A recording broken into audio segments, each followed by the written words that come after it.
स्वर्ग से सुंदर सपनों से न्यारा भारत देश महान। स्वर्ग से सुंदर सपनों से न्यारा भारत देश महान।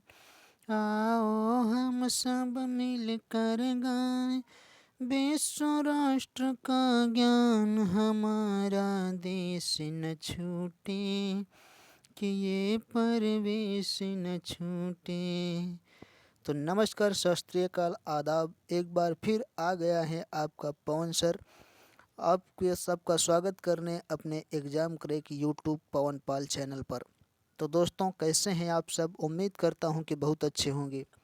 दोस्तों, एक बार फिर जी के जीएस का महासंग्राम चलाने आ गया हूं मैं आप लोगों के लिए। 30 प्रश्न जो रोज़ की तरह लाता हूँ, आज भी लाया हूँ। तो इस वीडियो को आग लगा दीजिए, लाइक शेयर और सब्सक्राइब कर दीजिए सब लोग पहले। उसके बाद आप लोगों का ज़्यादा समय न लेते हुए हम आज के अपने क्वेश्चन पर चलते हैं। चलिए, पहला क्वेश्चन है हमारा, पाकिस्तान में थार रेगिस्तान से जुड़े रेगिस्तान को क्या कहा जाता है? 4 ऑप्शन आप लोगों के सामने हैं दोस्तों। पहला ऑप्शन है गोबी, दूसरा ऑप्शन है चोलिस्तान, तीसरा ऑप्शन है शुक्कुर, चौथा ऑप्शन है मीरपुर। तो दोस्तों, पाकिस्तान में थार रेगिस्तान से जुड़े रेगिस्तान को चोलिस्तान कहा जाता है। ठीक है, क्या कहा जाता है? चोलिस्तान। आपका दूसरा ऑप्शन सही हो जाएगा। ठीक है दोस्तों, चलिए नेक्स्ट क्वेश्चन पर चलते हैं। अगला क्वेश्चन है आप लोगों के सामने दोस्तों, विश्व क्षय रोग यानी टीबी दिवस कब मनाया जाता है? पहला 28 मार्च, दूसरा है 24 मार्च, तीसरा है 24 मार्च, चौथा है 28 मई। तो बताइए कब मनाया जाता है दोस्तों? तो विश्व क्षय रोग जो है वो 24 मार्च को मनाया जाता है। ठीक है, कब मनाया जाता है? 24 मार्च को। दूसरा ऑप्शन आपका सही हो जाएगा। चलिए नेक्स्ट क्वेश्चन पर चलते हैं दोस्तों। अगला क्वेश्चन है, यूनेस्को का मुख्यालय कहाँ पर स्थित है? पहला है मॉस्को, दूसरा है न्यूयॉर्क, तीसरा है लंदन, चौथा है पेरिस। तो दोस्तों, आपका चौथा ऑप्शन सही हो जाएगा। ठीक है, कौन सा? पेरिस। ठीक, यूनेस्को का मुख्यालय कहाँ है? पेरिस में है। चलिए नेक्स्ट क्वेश्चन पर चलते हैं। अगला क्वेश्चन है आप लोगों के सामने, मधुबनी चित्रकला शैली मूलतः किस राज्य से संबंधित है? पहला ऑप्शन है उड़ीसा, दूसरा ऑप्शन है आंध्र प्रदेश, तीसरा ऑप्शन है बिहार, चौथा है मध्य प्रदेश। तो दोस्तों, मधुबनी चित्रकला शैली जो है वो बिहार से संबंधित है। ठीक है, बिहार राज्य से। आपका दूसरा ऑप्शन तीसरा ऑप्शन सही हो जाएगा। ठीक है दोस्तों, चलिए नेक्स्ट क्वेश्चन पर चलते हैं। अगला क्वेश्चन है, निम्नलिखित में से किसे आरम कहा जाता है? पहला कांसा, दूसरा सोना, तीसरा चांदी, चौथा तांबा। तो दोस्तों, सोने के सिक्के को पहले आरम कहा जाता था। ठीक है, ठीक, सोना को आरम कहा जाता था। चलिए नेक्स्ट क्वेश्चन पर चलते हैं। अगला क्वेश्चन है आप लोगों के सामने, निम्नलिखित में से ब्राज़ील की आधिकारिक भाषा का नाम क्या है? पहला ऑप्शन है पुर्तगाली, दूसरा है जर्मन, तीसरा है इटालियन, चौथा है ब्राज़ीली। तो दोस्तों, ब्राज़ील की आधिकारिक भाषा जो है वो पुर्तगाली है। ठीक है, पहला ऑप्शन आपका सही हो जाएगा। चलिए नेक्स्ट क्वेश्चन पर चलते हैं दोस्तों। अगला क्वेश्चन है आपका, विश्व पर्यावरण दिवस कब मनाया जाता है? 28 फरवरी, 16 मई, 5 जून या 12 सितंबर। तो दोस्तों, विश्व पर्यावरण दिवस जो है वो हर साल 5 जून को मनाया जाता है। ठीक है, हर वर्ष 5 जून को विश्व पर्यावरण दिवस मनाया जाता है। चलिए नेक्स्ट क्वेश्चन पर चलते हैं दोस्तों। अगला क्वेश्चन है, हवा के परागण को क्या कहा जाता है? पहला हाइड्रोफिली, दूसरा पोलिनोफिली, तीसरा है एनिमोफिली, चौथा है हार्बोफिली। बताइए दोस्तों, हवा के परागण को क्या कहते हैं? तो दोस्तों आपका तीसरा ऑप्शन सही हो जाएगा। ठीक है, हवा के परागण को क्या कहते हैं? एनिमोफिली। ठीक है दोस्तों, चलिए नेक्स्ट क्वेश्चन पर चलते हैं। अगला क्वेश्चन है आपका, कागज़ का आविष्कार कहाँ पर हुआ था? पहला चीन, दूसरा भारत, तीसरा लाम्बिया, चौथा जर्मनी। तो दोस्तों कागज़ का जो आविष्कार है ना वो चीन में हुआ था। ठीक है, कहाँ पे? चीन में। आपका पहला ऑप्शन सही हो जाएगा 9वें क्वेश्चन का। चलिए नेक्स्ट क्वेश्चन पर चलते हैं। अगला क्वेश्चन है दोस्तों, रात में आकाश में सबसे चमकीले तारे कौन से हैं? पहला कैनोपस, दूसरा सीरियस ए, तीसरा वेगा, चौथा है आपका स्पाइका। तो बताइए रात में आकाश में सबसे चमकीले तारे कौन से होते हैं? तो सीरियस ए। ठीक है, कौन से होते हैं? सीरियस ए जो है ये सबसे चमकीले तारे होते हैं।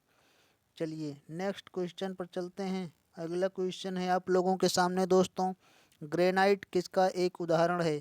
पहला रूपांतरित चट्टान का, दूसरा है अवसादी चट्टान का, तीसरा है आग्नेय चट्टान का, चौथा है कृत्रिम पत्थर का।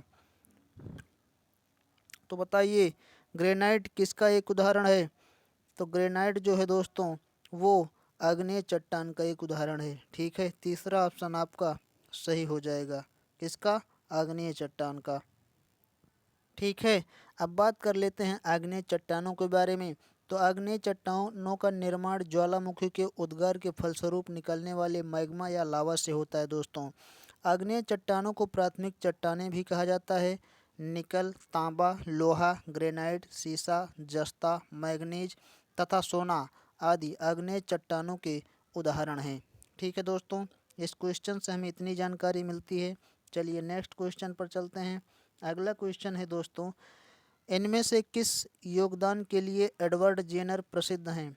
पहला टीका, दूसरा बिजली द्वारा प्राणदंड, तीसरा है डायलिसिस, चौथा है ओपन हार्ट सर्जरी। तो दोस्तों आपका पहला ऑप्शन सही हो जाएगा। ठीक है, एडवर्ड जेनर टीके के लिए प्रसिद्ध हैं। ठीक है, इन्होंने टीके की खोज की थी। आपका पहला ऑप्शन सही हो जाएगा। चलिए दोस्तों नेक्स्ट क्वेश्चन पर चलते हैं। अगला क्वेश्चन है आप लोगों के सामने, किस भारतीय राजा ने पूर्व एशिया के कुछ हिस्सों को जीतने के लिए नौसैनिक शक्ति का इस्तेमाल किया था? पहला ऑप्शन है आपका अकबर, दूसरा ऑप्शन है कृष्णदेवराय, तीसरा ऑप्शन है राजेंद्र चोल, चौथा ऑप्शन है शिवाजी। तो बताइए दोस्तों किस राजा ने पूर्व एशिया के कुछ हिस्सों को जीतने के लिए नौसैनिक शक्ति का इस्तेमाल किया था? तो आपका तीसरा ऑप्शन सही हो जाएगा दोस्तों। कौन सा? तीसरा ऑप्शन। ठीक है दोस्तों, राजा राजेंद्र चोल ने पूर्व एशिया के कुछ हिस्सों को जीतने के लिए नौसैनिक शक्ति का इस्तेमाल किया था। दोस्तों इन्होंने मालदीव, जावा और सुमात्रा जैसे द्वीपीय राष्ट्रों पर आक्रमण भी किया था। ठीक है दोस्तों, इस क्वेश्चन से हमें इतनी जानकारी मिलती है। चलिए नेक्स्ट क्वेश्चन पर चलते हैं दोस्तों। अगला क्वेश्चन है आपका, सीमांत गांधी किसे कहा जाता है? पहला ऑप्शन आपका है मोहम्मद अली जिन्ना को, दूसरा ऑप्शन है महात्मा गांधी को, तीसरा ऑप्शन है खान अब्दुल गफ्फार को, चौथा ऑप्शन है बाल गंगाधर तिलक को। तो बताइए दोस्तों सीमांत गांधी इनमें से किसे कहा जाता है? तो दोस्तों सीमांत गांधी जिसे कहा जाता है वो आपका ऑप्शन नंबर 3 में जो है खान अब्दुल गफ्फार को। ठीक है, खान अब्दुल गफ्फार को हम सीमांत गांधी के नाम से जानते हैं। चलिए नेक्स्ट क्वेश्चन पर चलते हैं दोस्तों। अगला क्वेश्चन है आप लोगों के सामने, जेमे बेल्स और लैरी सेंगर किससे संबंधित हैं? पहला ऑप्शन है विकिपीडिया, दूसरा ऑप्शन है गूगल, तीसरा ऑप्शन है व्हाट्सएप, चौथा ऑप्शन है फेसबुक। तो दोस्तों जिमी वेल्स और लैरी सेंगर ये दोनों विकिपीडिया से संबंधित है। ठीक है, किससे संबंधित हैं? विकिपीडिया। आपका पहला ऑप्शन सही हो जाएगा। चलिए दोस्तों नेक्स्ट क्वेश्चन पर चलते हैं। अगला क्वेश्चन है, पंच कार्ड को डॉट डॉट डॉट डॉट भी कहा जाता है। पंच कार्ड को क्या कहा जाता है? होलेरिथ कार्ड, दूसरा ऑप्शन है वीडियो कार्ड, तीसरा ऑप्शन है साउंड कार्ड, चौथा ऑप्शन है एक्सेलरेटर कार्ड। तो पंच कार्ड को होलेरिथ कार्ड के नाम से जाना जाता है। ठीक है, पहला ऑप्शन आपका सही हो जाएगा। कौन सा कार्ड? Hollerith card.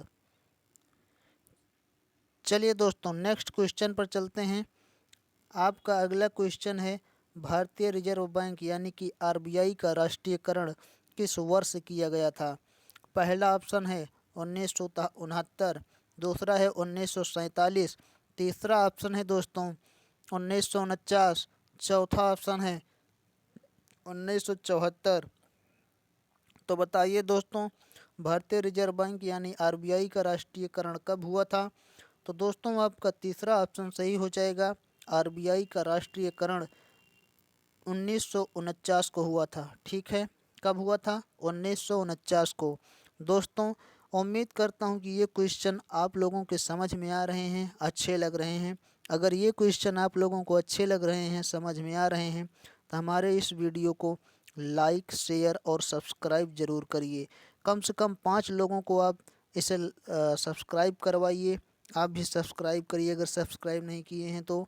चलिए नेक्स्ट क्वेश्चन पर चलते हैं दोस्तों। आप लोगों के लिए हम ऐसे ही क्वेश्चन लाते रहेंगे, अच्छे अच्छे और इम्पोर्टेंट क्वेश्चन लाते रहेंगे जो एग्ज़ाम ओरिएंटेड हैं। ठीक है दोस्तों, ये क्वेश्चन सारे एग्ज़ाम ओरिएंटेड क्वेश्चन हैं और आए हुए क्वेश्चन हैं। इन क्वेश्चंस को आप ध्यान से पढ़िए, आपको काफ़ी हेल्प मिलेगी। चलिए नेक्स्ट क्वेश्चन पर चलते हैं दोस्तों। अगला क्वेश्चन है आपका मानव शरीर का एकमात्र अंग जो पुनः विकसित या पुनः सृजित हो सकता है कौन सा है? बताइए। पहला ऑप्शन है झिल्ली, दूसरा है दिमाग, तीसरा है जिगर, चौथा है अग्नाशय। तो दोस्तों आपका इसमें जो ऑप्शन सही हो जाएगा वो ऑप्शन नंबर 3 है। ठीक है, कौन सा है? 3, जिगर। ठीक है, मानव शरीर का यानी कि लीवर ही एक ऐसा अंग है जो पुनः विकसित या सृजित हो सकता है। ठीक है दोस्तों, मानव शरीर में पाई जाने वाली सबसे बड़ी पाचक ग्रंथि है जो पित्त का निर्माण करती है। ठीक है, यह मानव शरीर का एकमात्र अंग है जो पुनः विकसित या पुनः सृजित हो सकता है। इसका कार्य ग्लूकोज से बनने वाले ग्लाइकोजन को संग्रहित करना भी है दोस्तों। ठीक है दोस्तों, इस क्वेश्चन से इतना आपको जानकारी मिली। चलिए नेक्स्ट क्वेश्चन पर चलते हैं। दोस्तों तबीयत थोड़ा डाउन है, फिर भी आप लोगों के लिए मेहनत कर रहे हैं, वीडियो बना रहे हैं ताकि आप लोग अपने सक्सेस को पा सको, अचीव कर सको। तो हमारे चैनल को भी आप लोग सब्सक्राइब कर लीजिए अगर सब्सक्राइब नहीं किए हैं तो। ठीक है दोस्तों, चलिए आपका अगला क्वेश्चन है एक कॉम्पैक्ट डिस्क में किस तकनीक का इस्तेमाल किया जाता है? पहला विद्युतीय, दूसरा लेज़र, तीसरा है विद्युत चुम्बकीय, चौथा है वैमानिकी। तो बताइए दोस्तों एक कॉम्पैक्ट डिस्क में किस तकनीक का इस्तेमाल किया जाता है? तो दोस्तों इसमें जो आपका दूसरा ऑप्शन है लेज़र, ये सही हो जाएगा। ठीक है, एक कॉम्पैक्ट डिस्क में लेज़र तकनीक का इस्तेमाल किया जाता है। चलिए नेक्स्ट क्वेश्चन पर चलते हैं दोस्तों। अगला क्वेश्चन है आप लोगों के सामने ओलंपिक में जिम्नास्टिक में परफेक्ट 10 का स्कोर करने वाला पहला खिलाड़ी कौन था? पहला है नादिया कोमनिकी, दूसरा है डेनियला सिल्वास, तीसरा है अलेक्जेंडर त्यातिन, चौथा है मेरी लोरेटान। बताइए दोस्तों कौन है ओलंपिक के जिम्नास्टिक में परफेक्ट 10 का स्कोर करने वाला पहला खिलाड़ी? तो वो है नादिया कोमनेकी। ठीक है, पहला ऑप्शन आपका सही हो जाएगा। ठीक दोस्तों, चलिए नेक्स्ट क्वेश्चन पर चलते हैं। अगला क्वेश्चन है आपका किस देश ने फुटबॉल का विश्व कप खिताब सबसे अधिक बार जीता है? पहला ऑप्शन है इटली, दूसरा है अर्जेंटीना, तीसरा है ब्राज़ील, चौथा है फ्रांस।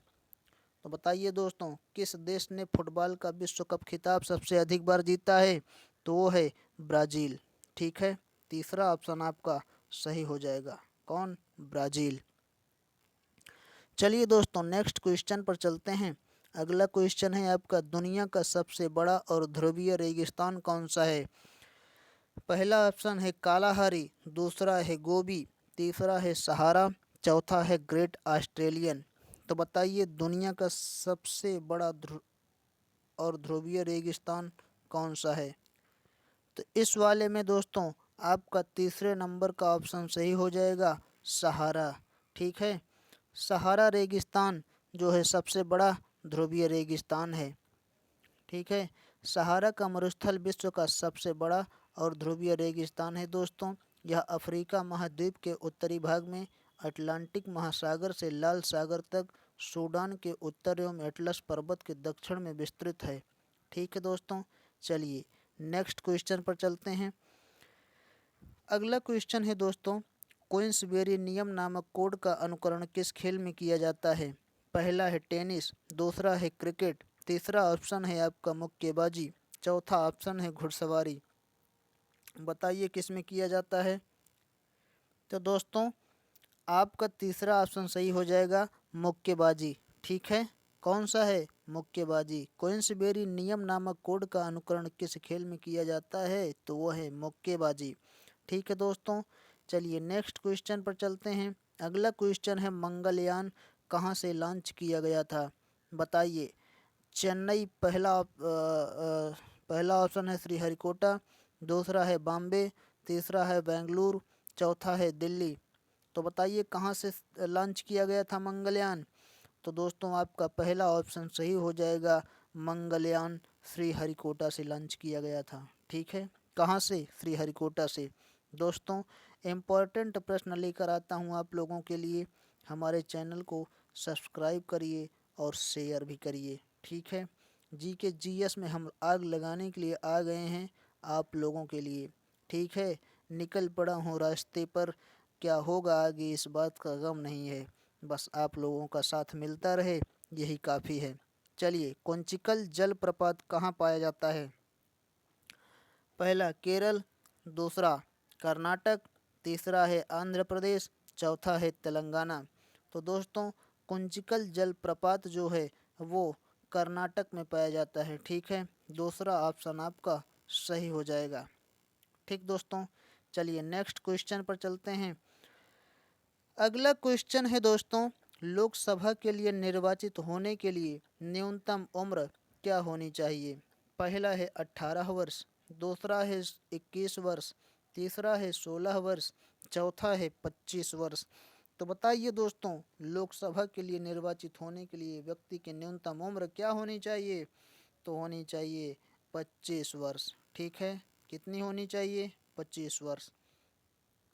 ठीक है, उसकी क्राइटेरिया में आता है कि वो भारत का नागरिक हो और 25 वर्ष की उम्र कम से कम हो, वो पागल या दिवालिया ना हो, इस प्रकार से। तो लोकसभा निर्वाचन के लिए ये मापदंड रखे गए हैं, तो उसकी उम्र जो है 25 वर्ष होनी चाहिए। चलिए नेक्स्ट क्वेश्चन पर चलते हैं। अगला क्वेश्चन है आपका, दीन इलाही किसके द्वारा प्रचारित किया गया था? पहला है बाबर, दूसरा है बहादुर शाह, तीसरा है अकबर, चौथा है हुमायूं। तो दोस्तों दीन इलाही जो था वो अकबर के द्वारा प्रचारित किया गया था। किसके द्वारा? अकबर के द्वारा। ठीक है, और दीन इलाही से एक क्वेश्चन और बनता है कि क्या इलाहाबाद का नाम इलाहाबाद कैसे पड़ा? तो अकबर के इसी इलाही धर्म के नाम पर इलाहाबाद का नाम इलाहाबाद पड़ा था। ठीक है, चलिए नेक्स्ट क्वेश्चन पर चलते हैं। अगला क्वेश्चन है आप लोगों के लिए, शब्द टी किस खेल के साथ जुड़ा हुआ है? पहला हॉकी, दूसरा है पोलो, तीसरा है गोल्फ, चौथा है बैडमिंटन। बताइए किस खेल के साथ शब्द टी जुड़ा हुआ है? तो दोस्तों शब्द टी जो है ना वो गोल्फ के लिए जुड़ा हुआ है। ठीक है, किसके लिए? गोल्फ के लिए। चलिए नेक्स्ट क्वेश्चन पर चलते हैं। अगला क्वेश्चन है आपका, किस क्रांतिकारी ने खुद से मौत को गले लगाया था? पहला है खुदीराम बोस, दूसरा है रास बिहारी बोस, तीसरा है भगत सिंह, चौथा है चंद्रशेखर आज़ाद। तो बता दीजिए कि किस क्रांतिकारी ने खुद से मौत को गले लगाया था? तो दोस्तों जिस क्रांतिकारी ने खुद से मौत को गले लगाया था उसका नाम है चंद्रशेखर आज़ाद। ठीक है, किसने? चंद्रशेखर आज़ाद ने मौत को खुद से गले लगा लिया था। चलिए नेक्स्ट क्वेश्चन पर चलते हैं। अगला क्वेश्चन है दोस्तों, निम्नलिखित में से कौन सा देश बंदरगाह विहीन है? ठीक, निम्नलिखित में से कौन सा देश बंदरगाह विहीन देश है? तो लगा दीजिए आग जी के जीएस में और बता दीजिए। चार ऑप्शन आप लोगों के सामने दिए गए हैं। पहला ऑप्शन है अजरबैजान, दूसरा है कजाकिस्तान, तीसरा है पाकिस्तान, चौथा है बांग्लादेश। तो बता दो दोस्तों, कौन सा देश बंदरगाह विहीन देश है? तो वो है कजाकिस्तान। ठीक है, कौन है? कजाकिस्तान। कजाकिस्तान एक बंदरगाह विहीन देश है। चलिए नेक्स्ट क्वेश्चन पर चलते हैं दोस्तों। आज के इस नेक्स्ट क्वेश्चन अब नहीं है, 30 क्वेश्चन पूरे हो गए दोस्तों। आज के इस इम्पोर्टेंट क्वेश्चन आपके साथ हमने शेयर किए, और आप भी अब इस वीडियो को शेयर कर दीजिए। ये था हमारा आज का 30 प्रश्न। मिलेंगे अब नेक्स्ट वीडियो में और भी इम्पोर्टेंट क्वेश्चन के साथ। तब तक के लिए दीजिए इजाज़त। जय हिंद।